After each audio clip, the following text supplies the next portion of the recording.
The Texas Longhorns the best team in college football. There are a lot of teams that are in the running for that, but it feels like Texas definitely deserves to be part of that conversation. And yes, we do this every single year of is Texas is back, but this team feels a little bit different than teams of past. We'll talk about their game against Kansas from this past weekend, and then we'll also take a look at some of the other teams that are in that conversation and see who really stands out, who deserves it, and why people need to stop ranking teams from the year before. We'll start with Texas against Kansas. The win for Texas was obviously huge.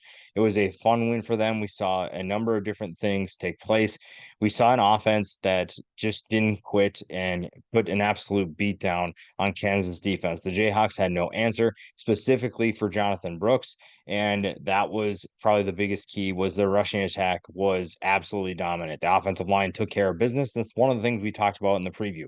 We talked about what could Texas do if they manhandle Kansas on the line of scrimmage. If they're able to win that battle on both sides of the football, they're in good hands, and that's exactly what they did. Now, you can make an argument that because Kansas didn't have Jalen Daniels, there's something to that, but Texas is still the better team, the more talented team, and they showed that on Saturday. There wasn't any doubt about who was the better team. Texas took care of business and probably could have scored more if they wanted to, but they did what they needed to do. A good balance offensively. Yes, the rushing attack rushed for 336 yards. The passing attack also had 325 yards. So it was a good balance, especially when you have Oklahoma in next week's game. You could have looked ahead past Kansas and thought, well, we can just get past them easily and focus on Oklahoma. But Texas didn't do that. Texas took care of business. They made sure that everybody knew that they were the better team. Kansas had no business being in this game with them, and that's really all they needed to do. They showed that they were the more talented team, and they proved exactly why Kansas had no business being on the field with them. And like I said before, it was a group effort. When you look at everybody on both sides of the ball, they did their part. Quinn Ewers threw for 325 yards, only one touchdown, but you didn't necessarily need him to be because Jonathan Cook rushed for 218 yards and two touchdowns. So this is a Texas team that definitely deserves to be a part of that conversation, a part of the best team in college football conversation because of the balance they've shown and because of the defense that they've shown as well. I think the defense has taken steps forward. There are maybe a couple of concerns, but you still have a group that plays at a high level and finds ways to disrupt the opposing offense. And with Texas being able to score a lot and score at a blistering pace at times, you're almost given the luxury of being able to not play at your best or not to give you, I don't want to say give your best effort, but you're able to give up more mistakes on defense because you know our offense will be able to take care of things. And the defense is doing its part though. That's the thing is you haven't seen an extremely poor performance from Texas so far. And that's been huge. That's been a big difference. That's helped widen the gap, specifically in this game, too. You saw Texas take care of Kansas offense. Yes, they didn't have Jalen Daniels, but they made sure that Bean wasn't going to be just as effective. This is still a very good Kansas team, and Texas just proved they're on another level. And that's something you needed to see not only this year, but heading into the SEC next year. And when it comes to the conversation about who's the best team in the country, you have to look at who you beat, but also what you have going for you on both sides of the ball. Let's just start with this. We'll go through the top wins for each team. And yes, that's a small detail of who can be the best team in college football. But it's almost driving me nuts that people are continuing to use previous year results in rankings for this year. I understand there's a track record of certain teams being good. And teams like Georgia and Michigan obviously have proven that they are good teams and that they can continue to be good. But last year's team has nothing to do with this year's team. These are completely different kids going up with different teammates. It's not like every team has the same players back. You have different players coming in, different starters, and even if you have a lot of continuity on both sides of the ball, you still have different teams. They're not the same team as last year, and we're seeing that. And despite that, people are still ranking these teams in the top five. And here's the thing, I'm not saying that Georgia and Michigan are bad teams. I'm saying that their resumes aren't as impressive. And right now, with so few games on record, you should be going as objective as possible. And that's the part that drives me the most insane. Georgia struggled against Auburn and also struggled against South Carolina. Now, it looks like Auburn's going to be better than expected. South Carolina, not so much. Georgia didn't look good. You can't give them credit for dominating because they didn't look good. Then there's Michigan. Their best wins are Nebraska and Rutgers. And certain people are saying that they're dominating their competition. Outside of the Nebraska game, which was 45-7, they've only beat everybody else by like 25, 27 points. That's not domination. They're not dominating anybody and they're not beating anybody impressive. None of these teams that they've beaten are going to be good teams. So they don't deserve to be the number one team, in my opinion, either. When you look at some of these other teams that played quality competition, there are a couple that have, there's actually a few that have ranked wins. And then that's where it dives into, do you give people credit for having a ranked win at the time or what they end up being? Because a team like Kansas, for example, so Texas beat Kansas. Kansas was ranked at the time. Do you give them credit for beating a ranked team then, or do you give them credit for the team that Kansas ends up being?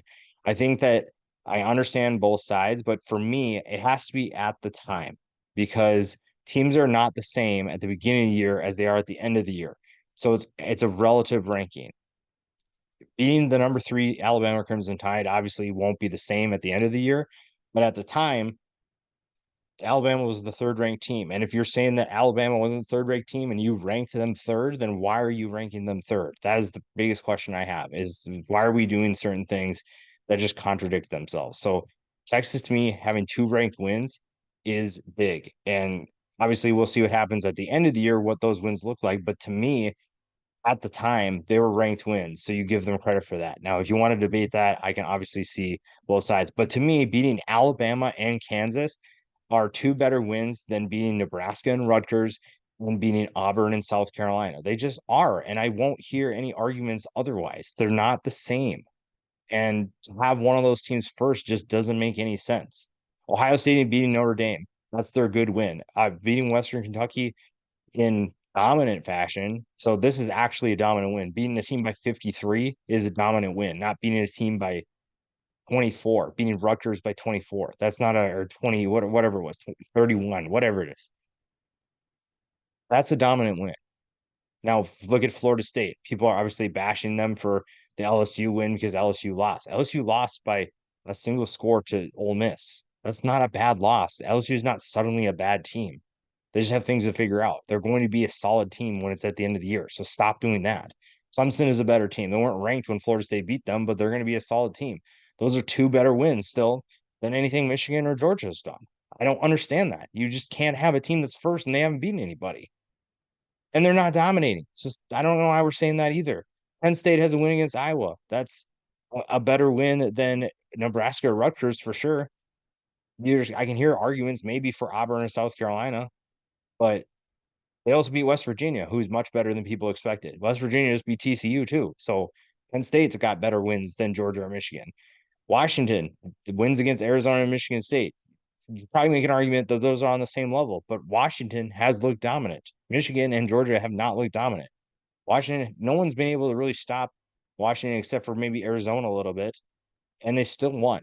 So, there's things that you can say for those teams. Now, the teams that Georgia and Michigan have a significant advantage over potentially in terms of resume or in terms of who they've beaten, USC. USC's best wins are what, Colorado, Stanford, maybe someone else, San Jose State. I don't really know if you can count that given that they're 1-4. I just don't think that those are two good wins. Colorado obviously was a flash in the pan, and the bandwagoners are having a tough time justifying or moving on from that, or even admitting that they're wrong about Colorado. Oregon's looked dominant. They destroyed Colorado. They survived Texas Tech.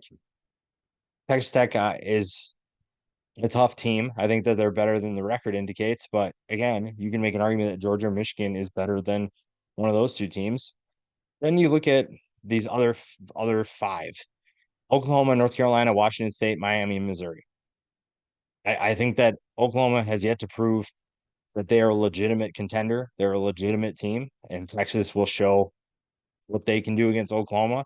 Or if they're not legit, then Oklahoma will do what they do against Texas. So, but Cincinnati and SMU are probably Oklahoma's best wins. That's not better than anything Florida State, Texas, Ohio State, Penn State, Washington. Like they're just not better wins. North Carolina beat South Carolina. So again, back with Georgia, South Carolina not really that impressive. And then you could, I think the next one, Minnesota is probably their next best win. Washington State beat Oregon State, a tough team. I think that that is a good win.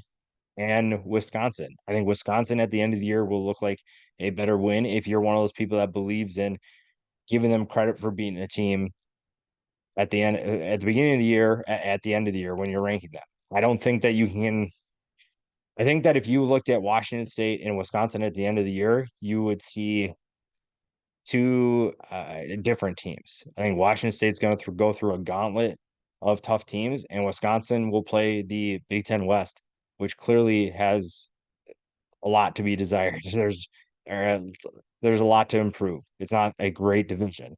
Miami beat Texas A&M. That win will look better probably at the end of the year, and then Miami, Ohio, not exactly going to move you up the rankings. And then Missouri beat Kansas State and Memphis. So these are just the undefeated teams, but you can see right away that clearly there are some teams that are better than others, and a lot of people, the majority of people aren't ranking them. So I understand if you're doing your power ratings, predictive power ratings, and trying to get certain teams at the top based on what they should do in the future. But if you're doing rankings based off of what they've done, there's not a good reason why Georgia and Michigan should be at the top. There's just not.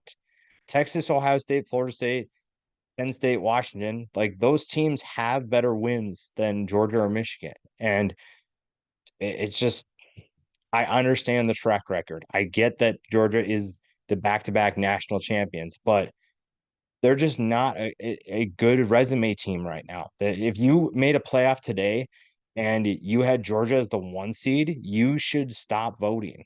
There's a lot of AP voters that aren't objectively doing that. And I just don't understand that. I don't understand point of voting if you're not going to take it seriously and you're not going to look at it objectively. If you're just going to be subjective, why even play the game? Don't even watch the games. Just make up your rankings because you're just going to justify what you already thought previously. You're not doing anybody any good and you're not helping anyone by doing that.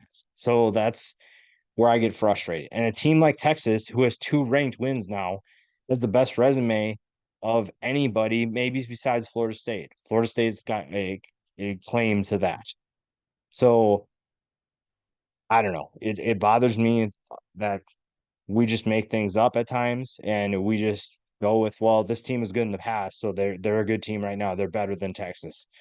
That has nothing to do with it. Watch the games. Like we complain about the college football playoff committee and how they don't watch the games, and then we're doing these polls and nobody's watching the games or they're not using the data from the games. So what's the point of playing the games if you're not going to watch them? Anyways, Texas is good. Texas is a legitimate team. I think that they're a playoff contender. We'll see what happens against Oklahoma, and they have plenty to work out. But right now, you have a good resume so far. You're playing at a high level. You're showing that this isn't the Texas of old. You're finding ways to win games by a comfortable margin. And if they're able to take care of business next week against Oklahoma, then I think that you're on a fast track to not only winning the Big 12, but putting your name into the college football playoff conversation, maybe even into the national championship conversation.